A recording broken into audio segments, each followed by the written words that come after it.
Because all too many of us feel like this, right? Feel like we're walking around with our batteries run down all the time, like there isn't anything left to give. And I'm gonna, because it's not my words that I think can be most powerful tonight, I'm gonna read to you from the highest level sleep researchers tonight, somewhat. But first I want you to meet my son. So this is Will. This is Will when he was 3, and he really wanted me to put this picture in because just a couple of weekends ago he caught this really nice 14-inch brown trout, his biggest trout to date. And there was a period of time even way younger than that. He was 10 weeks old. And Christina and I and him had just been on a big long road trip. Our family's in Waterloo. We were coming back from a trip to Minnesota. And, so it had been a big week and, lots of things going on. He's 10 weeks old, right? It's not like he can really navigate all those things just yet. So we're on our way back. There he is. There's the one. We're on our way back from Waterloo after taking a stop there. This is just an hour-and-a-half trip at this point. Hi, Dallas. Welcome. Christina, could you get Dallas one of the handouts? Or Will, would you get Dallas one of the handouts? Hello, Franny. Welcome.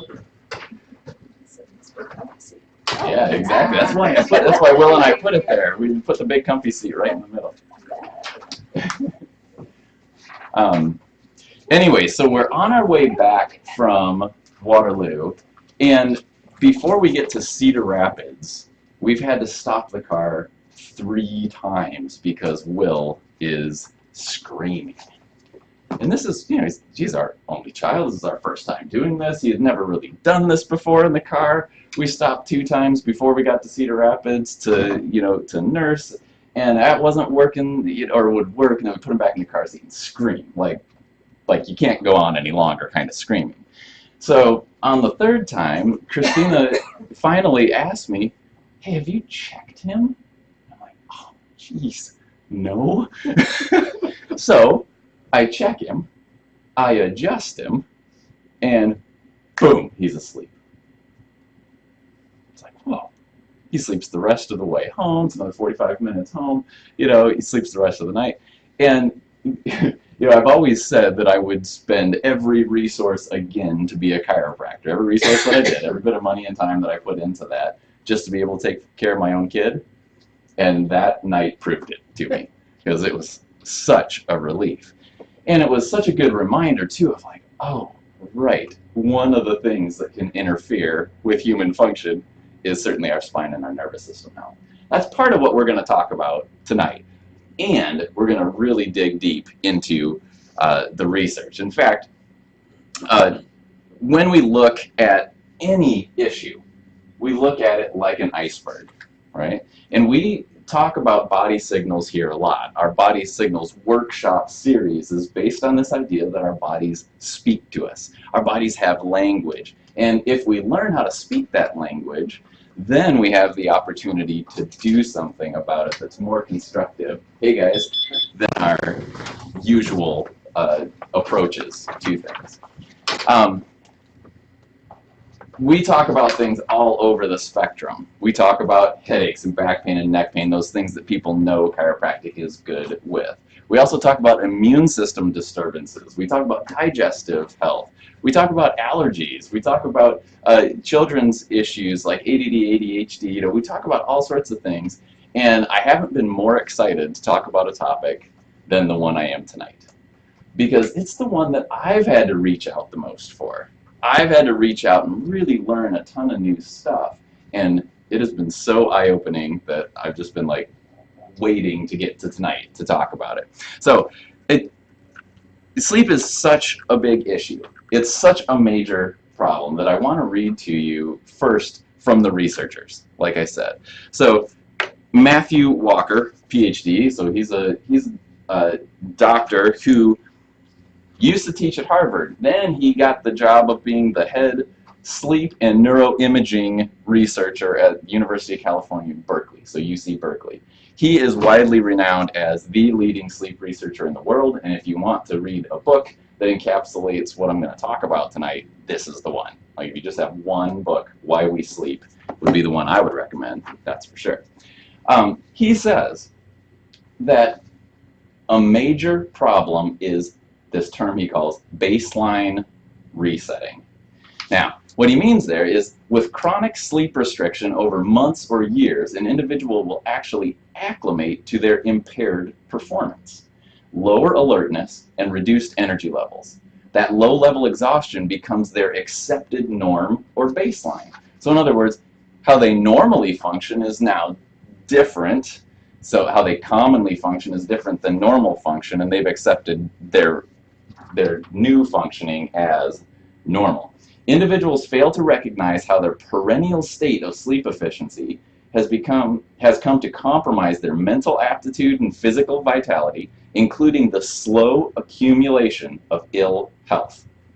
A link between the former and the latter, hello, welcome, is rarely made in their mind. Based on epidemiological studies of average sleep time, listen to this, millions of individuals unwittingly spend years of their life in a suboptimal state of psychological and physiological functioning, never maximizing their potential of mind or body due to their blind persistence in sleeping too little. What do you think the statistic is that all researchers now agree is the percent of Americans, at least this percent, are sleep deprived? What would you guess? 80%? 65. 65%? 50. How does he know all the answers? We haven't even talked about this one. They say at least 50%. And I would agree with the other answers in here. As I've been talking with people day to day for the last several weeks and asking more diligently how people are sleeping, I found maybe one person who's actually getting it done. Right? And that's out of hundreds of people. So he also says that well, let's see.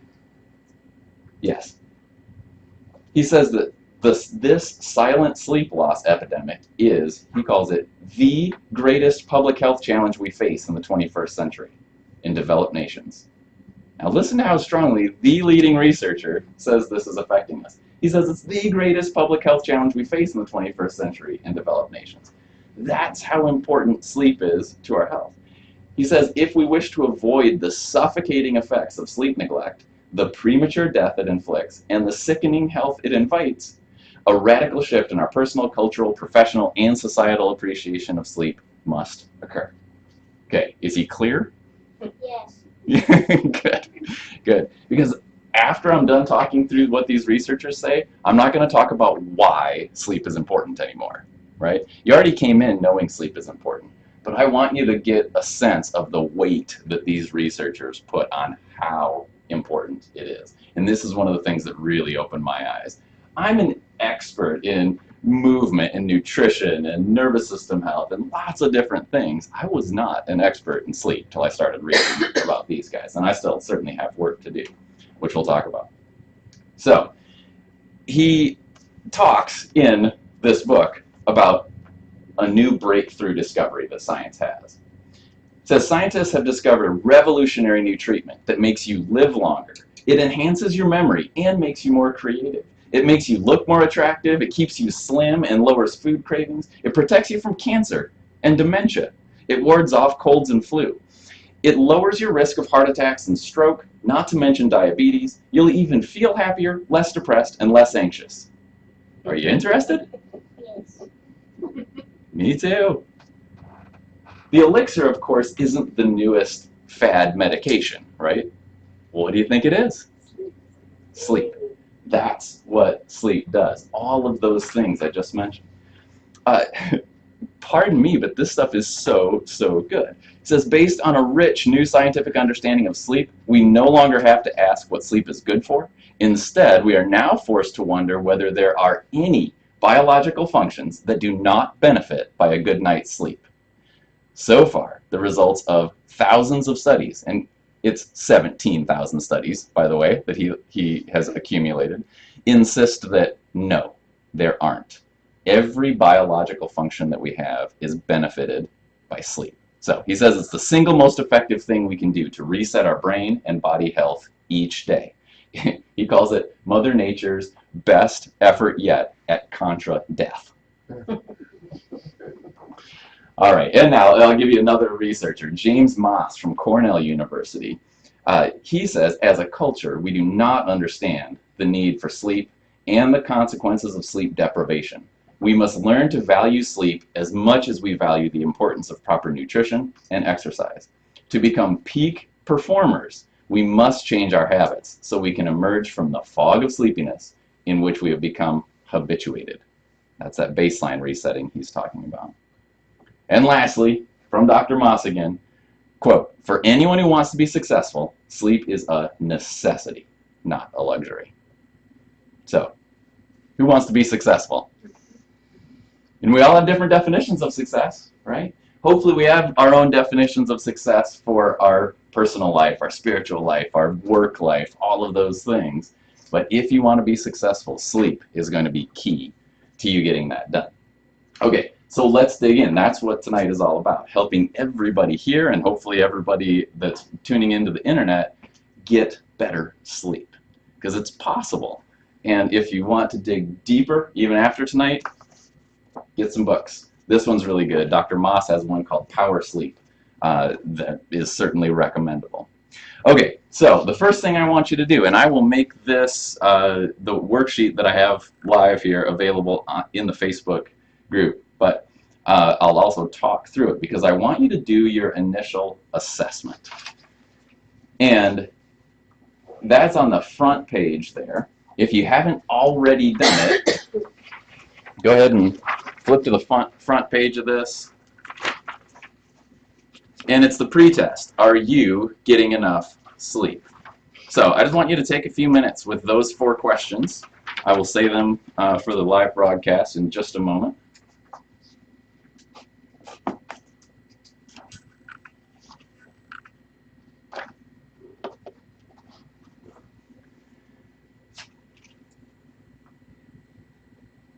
So for the live broadcast, here's what we want to know. How much sleep, question number 1, how much sleep do I get each night during the week? Just on average, what's your average weeknight amount of sleep? The next 3 questions are yes and no questions. Does your sleep differ on the weekends? Yes or no? Do I fall asleep the minute my head hits the pillow? Yes or no? And do I need an alarm clock to wake me up? Yes or no?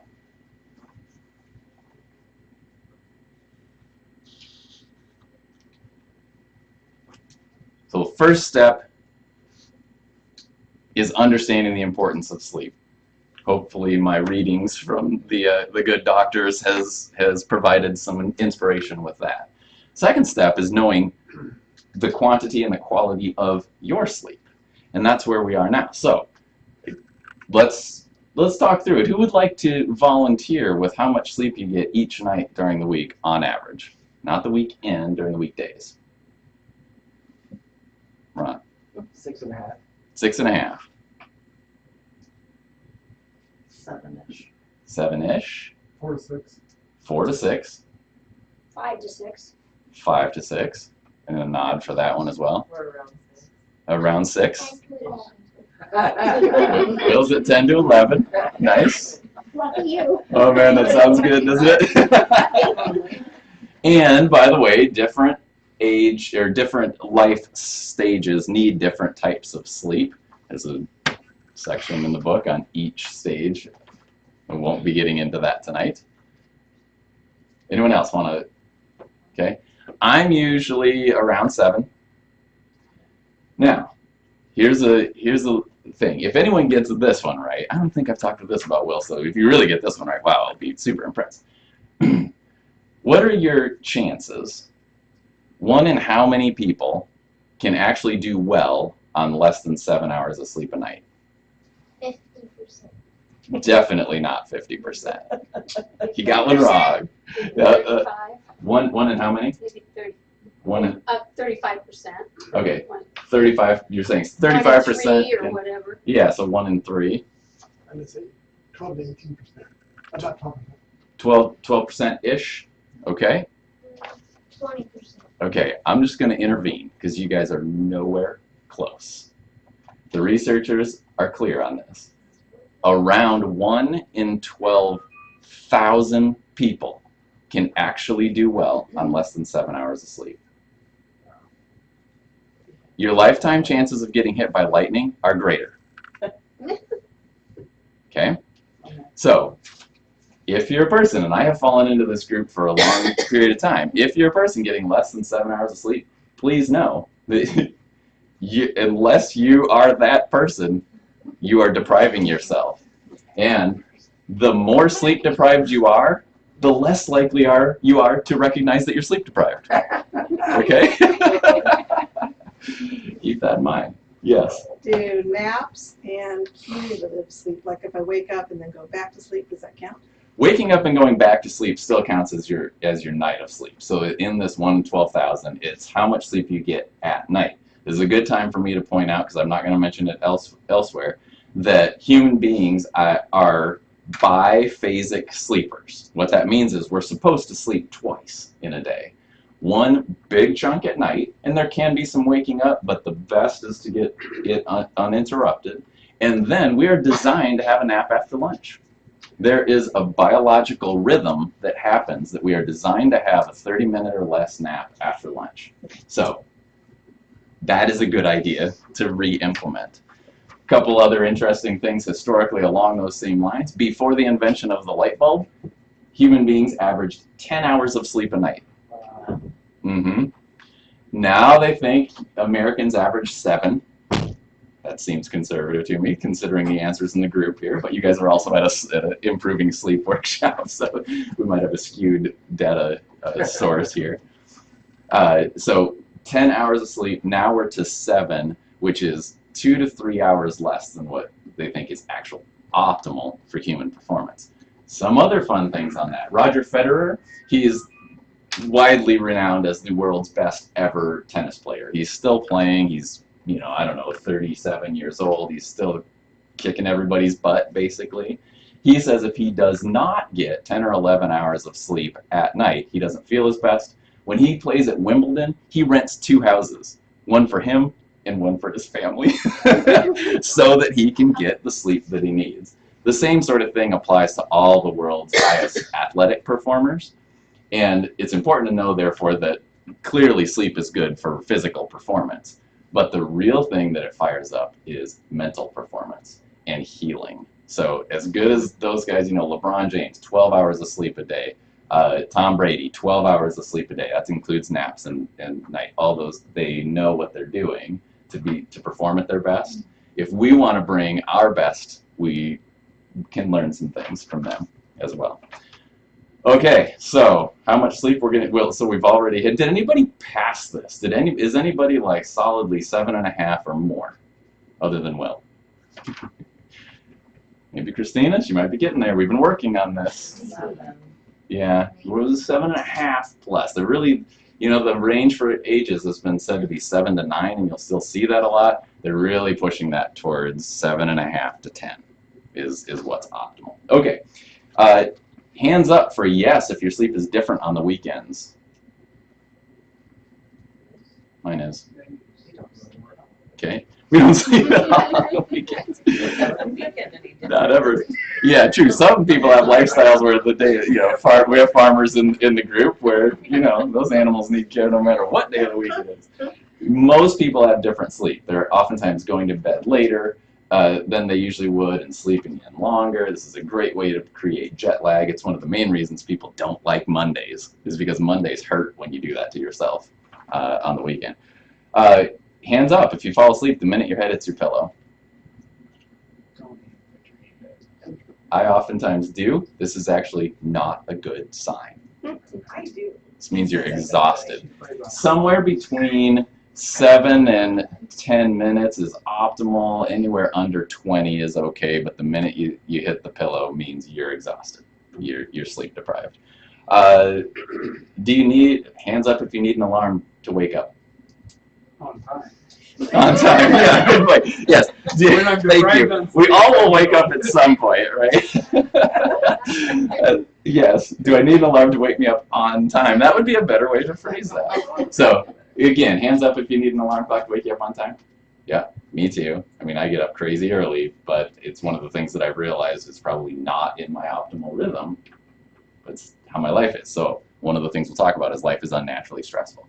So, needing an alarm clock to wake up on time is an indication also that you're sleep deprived. That you're not getting enough sleep, and that optimizing, as we're going to talk about today, can be a distinct help. Okay, as you know, people get PhDs in this stuff, right? So we've got 45 minutes to an hour, of which I've already taken up 24 minutes. So we aren't going to get into the depth that we could. What I want to make sure that we do, though, is have this be as impactful as possible so you can go home and start changing some habits. So 4 things. I want you to leave with an appreciation of the fundamental importance of sleep. I'm done with that section. Hopefully you've got that. Every physiological function in your body benefits from sleep. Every physiological function in your body is harmed by a lack of it. That's all there is to it, okay? Second thing, I want you to begin to assess the quality of your sleep. That started right there. One of the things that I'm going to encourage in my life hacks is getting a sleep monitor. We'll talk about that. I want you to know your primary or the primary thieves of sleep, and I want you to leave with tools to allow you to build habits that help you improve your sleep. All right. We also are going to cruise through some of the fundamental things that we talk about, because in order to thrive, we need to think in simple terms. And that includes the wellness continuum, where we have optimal health and wellness on one side, really poor health on the other, and we're in there somewhere. And it's the stuff we do in our lifestyle, physically, chemically, and emotionally, that leads us either away from better health or leads us towards it. I could also put sleep right there, right? And say there are things we do in our lifestyle, physically, chemically, and emotionally, that leads us either away from better sleep or towards it. That's what we talk about tonight. Regardless of what we're talking about, keeping it general, if you're committed to this, then you need to make conscious choices that move you in that direction. All too often we make unconscious choices that slowly but surely move us away from health. I like to say that in America, you can't accidentally become really, really well. It doesn't happen. But it's very easy to accidentally be very, very ill. Okay? The difference there is consciousness. We need to consciously put energy and resources into moving in that direction. One of the ways to make it conscious is to ask yourself the simple test. The simple test is this. Whatever it is you're about to do, physically, chemically, emotionally, you can take a moment before you make a decision to do it or not to do it and ask yourself, will this make me healthier? Tonight you're going to have the answer to a lot more things in regards to sleep so that you can answer that. Because, what do you think? Will getting a great night of sleep make you healthier? Yes. Yes. Now you know that, right? I mean, you already knew that. Now you know what the researchers think about that. We need to appreciate it even more deeply. So that's the simple test. We also have this construct here called the Thrive formula. And it's based on these 3 lifestyle habits. Pardon me. For my viewers on the internet, I'll make it a little nicer view. The 3 lifestyle dimensions: physical, chemical, and emotional. So the physical is the stuff we do with our body, the activity that we get, our posture, our sleep positions, our sleep in general. That's the physical side of things. Biochemical, the things we eat, the things we drink, the things we get exposed to in our environment. And then the emotional component, far and away the largest component, that involves everything from our family connections to our spiritual life to the way that we react to any particular situation that we're in. The emotional life is huge. And all of those things rest on the nervous system. And the nervous system is the controlling and coordinating system of your body. It's your brain, your spinal cord, all the nerves that come out from there that serve every cell, every tissue, every organ of the body. And do you know what system is most improved by sleep? Do you know the system that sleep was Nervous probably system. designed for? Nervous system. It's the nervous system. It is your brain cleaning system, okay? In fact, it's as a particular chemical called adenosine builds up in your brain that it creates what's called sleep pressure. Your brain is basically forcing you to sleep because it's built up, it knows that it needs its daily cleaning, and then you go through sleep, that gets all cleared out along with millions of other functions, and that's what sleep does. So sleep is the cleaning for your nervous system.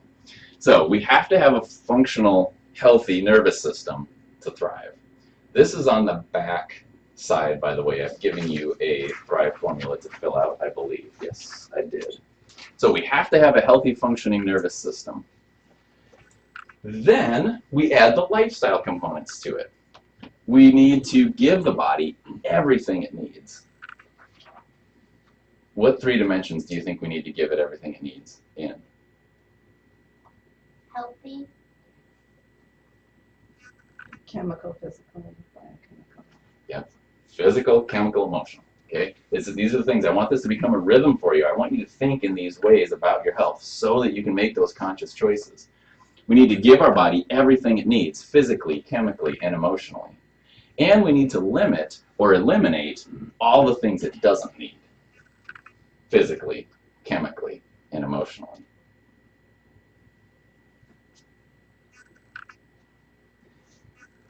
And once we've done this, once we've got our nervous system working well, and we've given our body everything it needs, we've honed the lifestyle stuff that's great for us, and we've taken away everything it doesn't need, so we've really worked to limit and eliminate all those things that aren't good for us, then the only other thing we need to do is to apply that over time. And that's what leads us to thriving.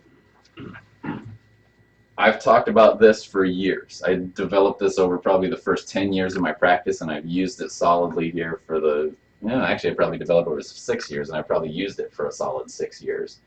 And this is what I think about every time I have a conversation with a person. Because any amount of good health is coming from doing things well here. Any amount of lost health is coming from something wrong in this. That's the simplicity of it. The complexity of it is figuring out where, right? And the job of chiropractic is to really work on the nervous system side of it.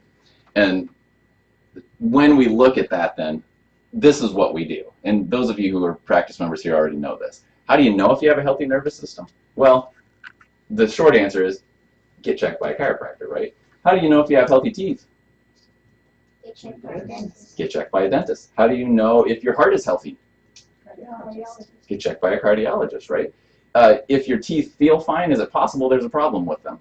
No. Yeah. Yes, as a matter of fact, it's definitely. Who's experienced that before, right? I know I have, right? If you don't feel any issues with your heart, is it possible that you have issues with your heart? Yes. Yes. If you don't feel something like headaches, back pain, neck pain, or some other issue that might make you think, I should probably get checked by a chiropractor, is it possible that you have problems with your Yes. nervous system? Yes. So getting checked by the chiropractor is the key. Again, if you're on Facebook and you're not near me, connect with me. I will find somebody good for you. We look at 5 different things. We look at instrumentation to see how the nervous system is working in multiple dimensions. I do motion palpation and static palpation. In other words, I'm seeing how the spine is moving, and I'm seeing how it's positioned with my hands. Then we utilize posture pictures to identify the outward expression of what your body is doing, and we look at x-ray too. And if anybody knows what a neck x-ray is supposed to look like, that's not it, right? But that person didn't know that was going on in there. So having that healthy nervous system, I will talk later about how that's important for our discussion here in sleep, because not having it can really impact things. It's a constant theme that I talk about a lot, but we live in an unnaturally stressful world.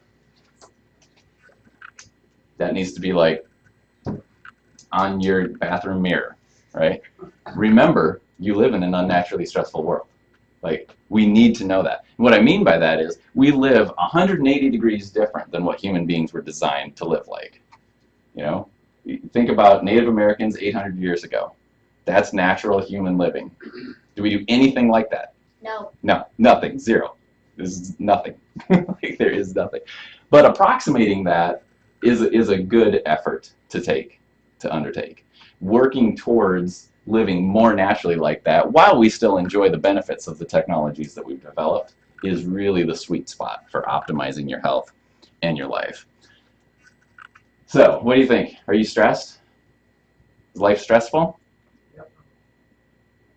I'm getting a lot of nods. I'm getting some no's, yeah, from my son. I think he might differ from that at some points in our days, but most of us acknowledge that, yeah, it is. And lots of times what we're thinking about there is emotional stress, right? And absolutely, we have tremendous amounts of emotional stress. We also need to keep in mind, though, that stress comes in 3 different dimensions. Thoughts, which is the emotional side of things, toxins, which is the biochemical side of things, and then trauma, that physical side of things. Physical, chemical, emotional. Sound familiar? That's the founders of our profession, which, by the way, next month is Chiropractic Awareness Month, and in here we're going to be doing a whole lot of stuff about that. So I won't give away my trivia questions that I'm going to ask, but show up, and it's going to be some interesting stuff, because chiropractic and Iowa are very linked. All right. When we have those stresses and they overwhelm the body's ability to adapt, then we get subluxation, and these things happen. Our joints are misaligned. We have soft tissue damage, inflammation, nerve irritation, muscle spasm, joint fixation. That's all the stuff I feel when people go, ooh, how'd you know that was tender? Yeah, some knowing nods in there.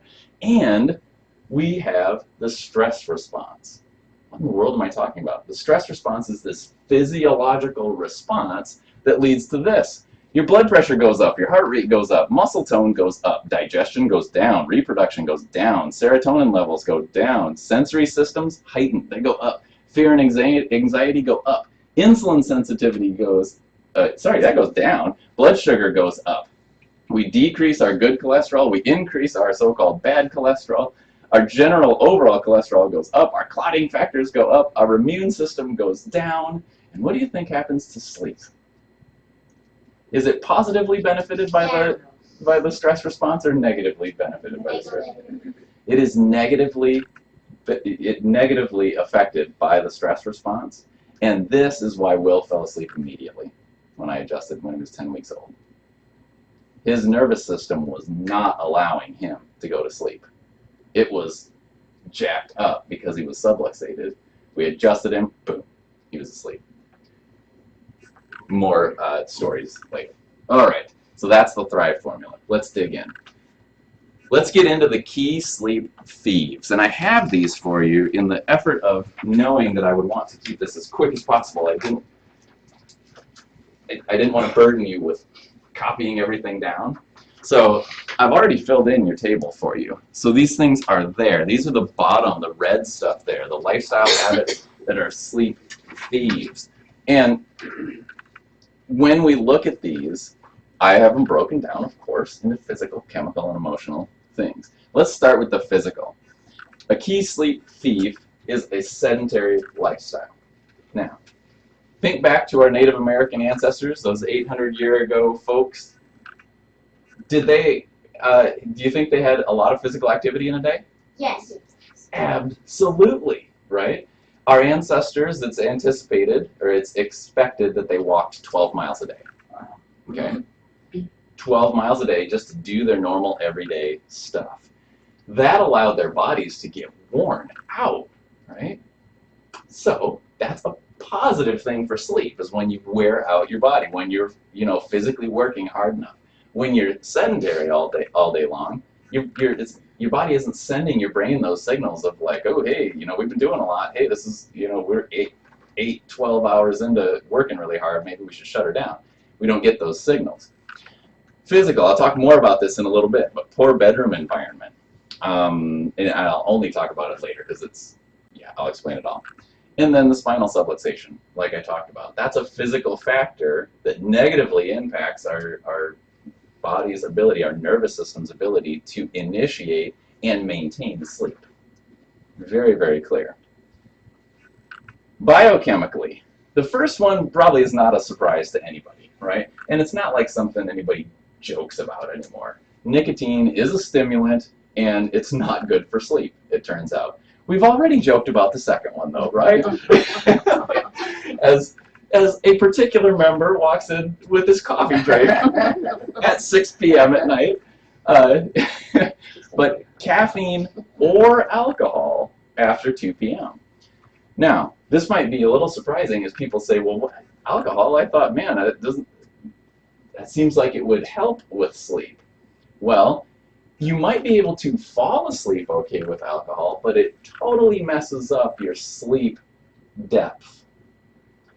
This is the only time I'm going to talk about this because I don't know if it's necessary. There are 3 levels of sleep. There's 2 major components, non-REM sleep and REM sleep. In non-REM, you've got light and you've got deep. All 3 of these things have real specific functions that we now know are part of the brain resetting system. With alcohol, it messes up your ratios of those light, deep, and REM sleep. So it's kind of fascinating stuff.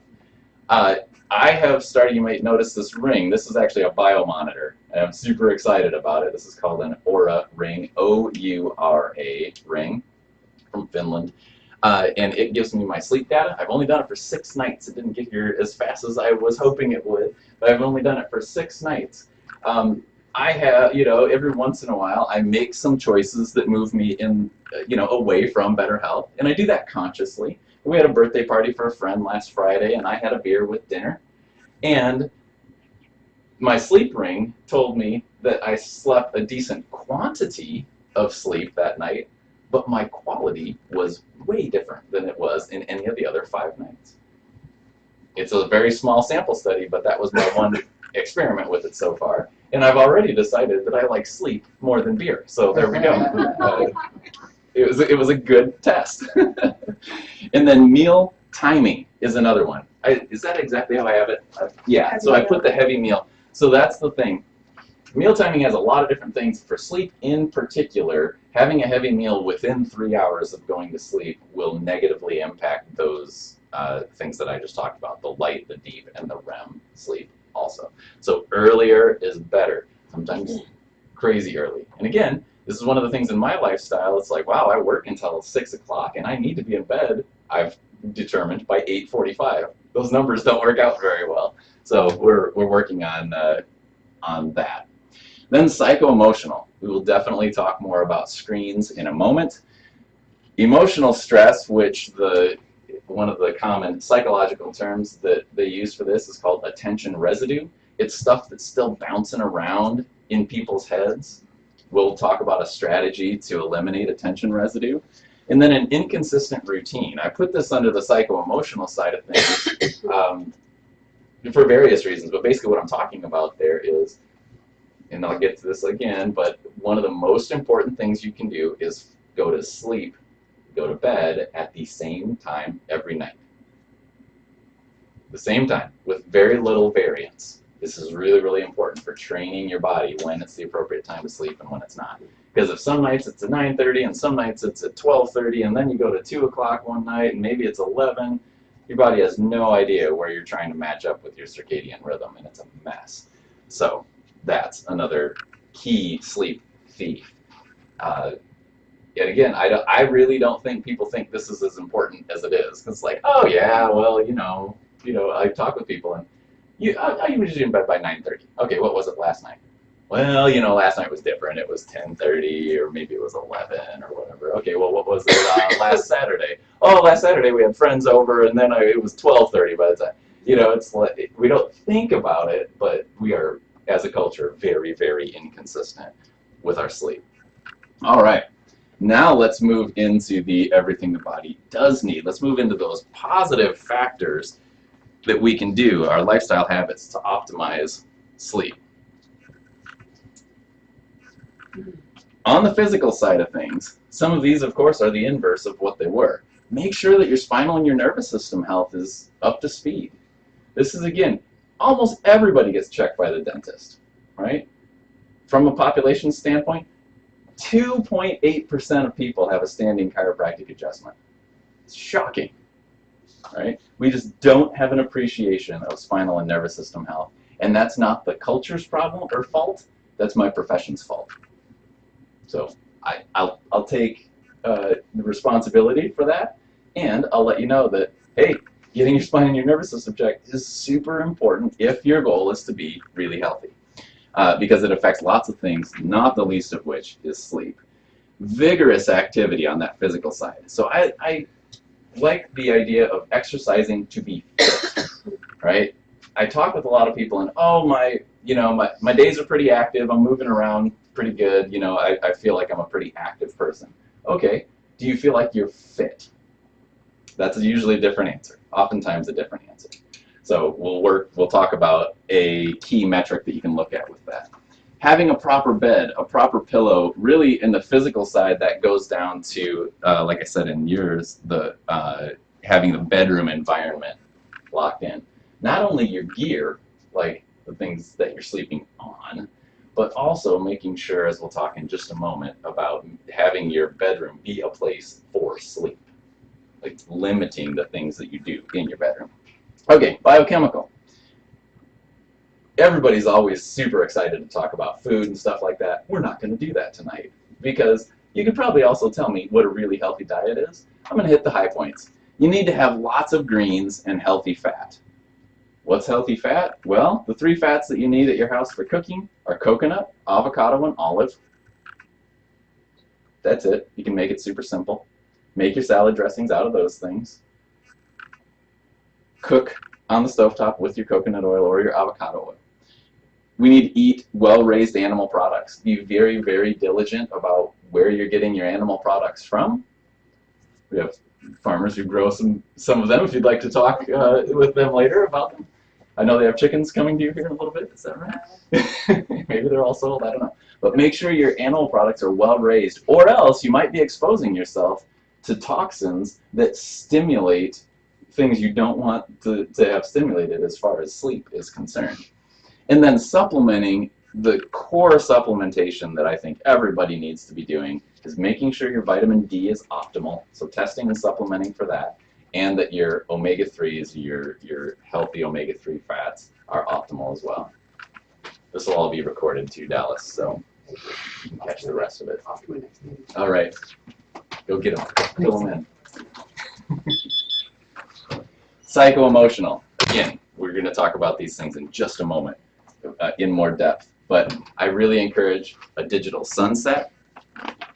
I'm a big fan of AM and PM bookends. We'll dig into these a little bit more. And then breathe and oscillate. What I mean by oscillate is most of the so what I mean by that is being fully on and then being fully off and going between those things. On to off, to on to off. Most of the time, and tell me if this sounds familiar, we go from on, whatever it is that we're doing, and then we take a break by checking in with Facebook or Twitter or looking at the news or whatever it might be. That's not on to off, that's on to on, right? And that is super stimulating to our nervous system. It's like we go the entire day being on and our nervous system isn't trained to go off. So working on that, what I've done, again, in preparation for this, I've been working on lots of different things in my lifestyle. It used to be that when I had a moment between patients, I would do that. I'd check messages from my team, oh, what's going on now? Or I'd pop up the weather forecast or, whatever it would be. Now I sit on my couch back there and look at the clouds because it's a beautiful view. Like I'm training myself to go off with it. And I get to the end of the day with a lot better energy, I've found, with doing that. That's an example of that. All right, let's dig in further. Let's expand here. Lifestyle, the popular term now is hacks. What can we do to kind of hack into this? In order to get optimal sleep, here are those things. Let's dig a little bit deeper. Measure your sleep quality. I'm 6 days into this silly ring, and I'm convinced. Like, it's been so interesting to me, and I really like to learn, and I'm kind of geeky with data and stuff like that, but I'm convinced that it's called the Hawthorne principle. Whatever you measure, you will consciously work to improve and subconsciously work to improve. So if you measure it, you'll work to improve it. You can do it with the Oura Ring. There are Fitbits out there that measure your different sleep levels. Also, there are many ways to do it, but I highly encourage you to measure your sleep. It's very, very important. Okay, one of my favorite things to talk about: bookending your days. Now, here's the idea: is that usually we can control the end of our day and the beginning of our day. And then we go to work or we get into life and anything could happen, right, in the middle of the day. So you want to be sure that you are optimizing, that you are super dialed in with what you do in the evening and what you do in the morning, so that if those are the only 2 times of the day that you have control of, you can still be successful with what you want to do. Okay? So with that, the PM, the next day starts with a successful evening. Okay? There's a great book out there, Plan Tomorrow Today, that's about like setting up what you want to do.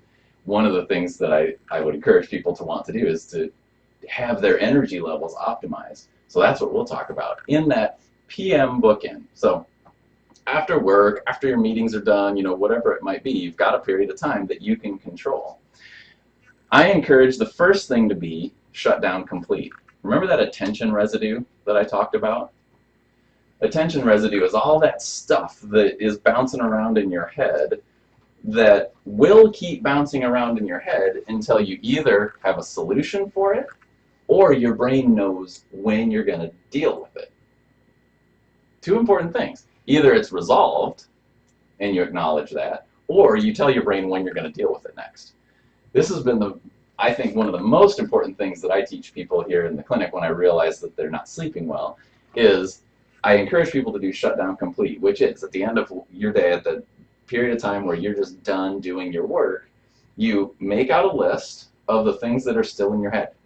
Anything that is still active, make a list of it, and then put it somewhere and tell your brain, I can deal with this tomorrow, or if it's not tomorrow for a certain item, I'm going to deal with this next Tuesday, or I'm going to deal with this whenever.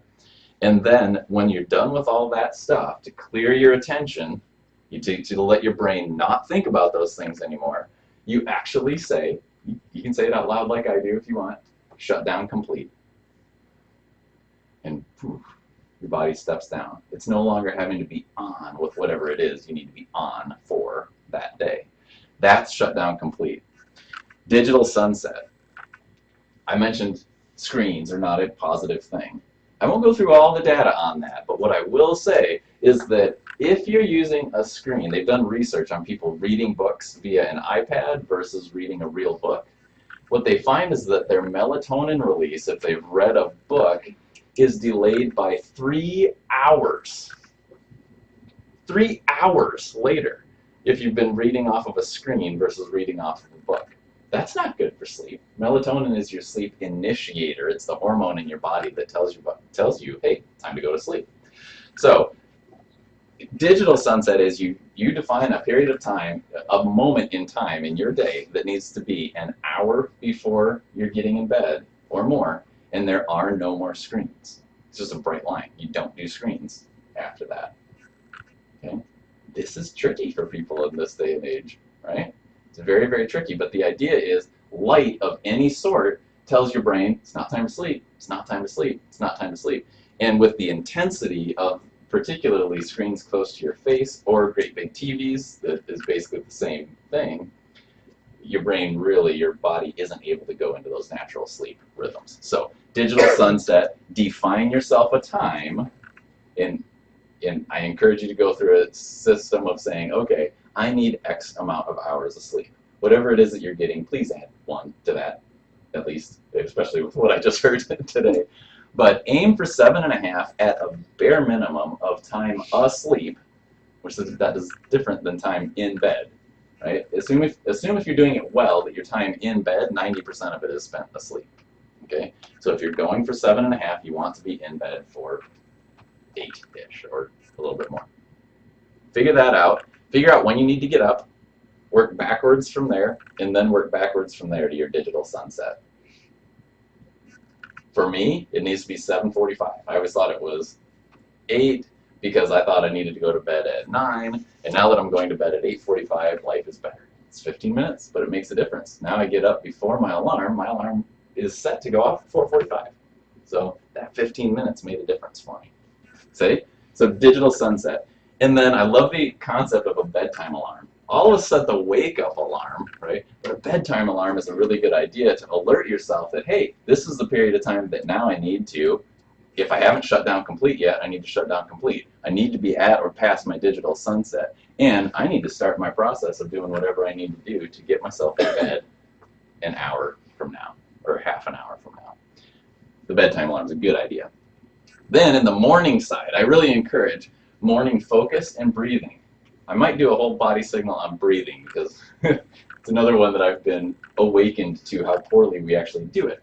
But take a moment in the morning and go through, even if it's 5 deep breaths, where you're breathing in and out through your nose, and that breath is going all the way down into the belly or into the pelvis there and back in.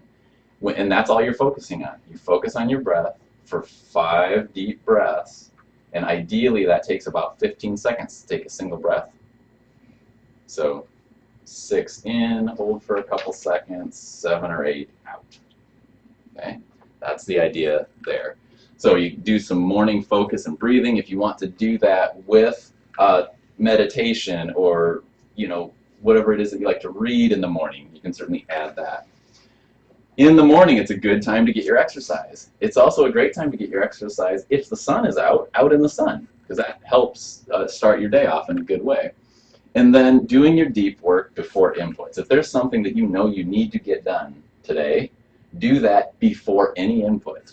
So if you roll out of bed like most Americans, and the first thing you do is who's texted me, who's sent me emails, who's this and that, you blow yourself up with all that, done. Your AM bookend is done. It's over. You've already entered the point of other people's stuff is more important than yours. Okay? Make your stuff the most important thing in that AM bookend. Here's what I was mentioning about the exercise to be fit. It's different. What we want to aim for, and this is probably, well, it is what people mention as the key indicator to mortality. I don't usually like to go into mortality and morbidity because I like talking about what makes things great. But if your waist to height ratio is over 0.5, it's not a good thing. So I'm 72 inches tall. That would mean that my waist needs to be no bigger than 36 inches around. Okay, that would be the waist to height ratio of 0.5 for me. So you can figure that out for yourself, and you can start working towards that if you're not there. And that's the idea. We can't be not there and just instantly be there. We need to work towards that. So that's the exercise side of it. And then the bedroom environment. Lots of things here. This is one that, again, we want to apply these things in our own life.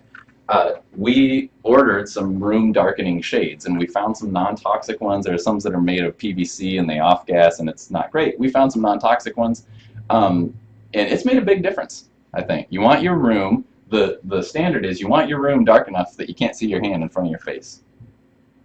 Okay? Otherwise, that light, again, it's a stimulant to your body. So you want it to be dark.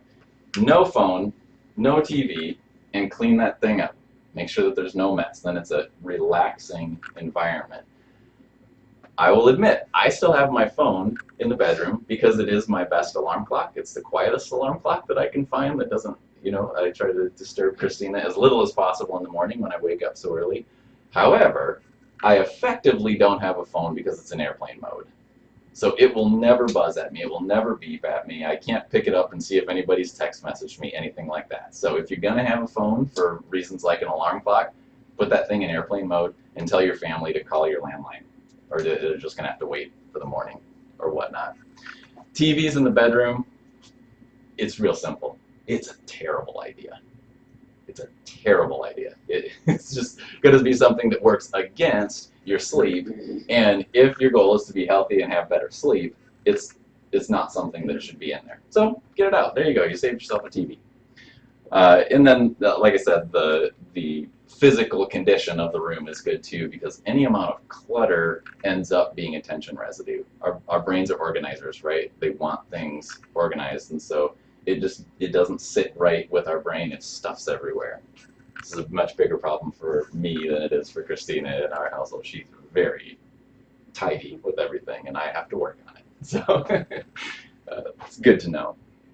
All right, so that's that. We've got the Thrive formula, right? In order to get to thriving, of which hopefully I've impressed upon you today that sleep is one of the key factors in that. So key that I'm going to have to figure out how to assess all of my practice members for their sleep. It's just something I have to do. I'll figure that out. But it's been a missing link here, to be completely transparent with things. I've asked about it, but what have I done about it? Nothing. Because I haven't really known the stuff. Now I do, and therefore I have to act. So if we want to get to thriving, we have to optimize our nervous system health, work on our lifestyle so that we're giving our body everything it needs, and limiting or eliminating the things it doesn't need.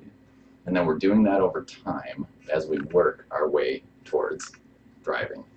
When we do that, then we can feel like that in the morning. Hopefully we feel like that most of the day, and we're able to then get into our shutdown complete, our digital sunset, and our bedtime, and we improve our sleep quality, our sleep quantity, and that has all of those positive physiologic effects that we know it does. Lastly, and we're right at 7, I want you to meet Erica. Not actually a picture of Erica. Erica's name isn't actually Erica, because I started working with Erica when she was 16. This was the most shocking example of maybe anything at all that I've had the opportunity to do a consultation about. When she came in, she said, well, my issue is it takes me 4 to 5 hours to fall asleep every night. And I was like last night it took you 4 to 5 hours to fall asleep. Yeah. Well, how often does that happen? She was like, every night, 4 to 5 hours. Like, how long has that been the case? She said, well, I've tried everything, but it's been that way for as long as I can remember. A 16-year-old girl. 4 to 5 hours to fall asleep. She's done, she had tried everything. She had tried the medications, and she had tried, hypnosis, and she had tried all these different things, and it was still taking her 4 to 5 hours to fall asleep.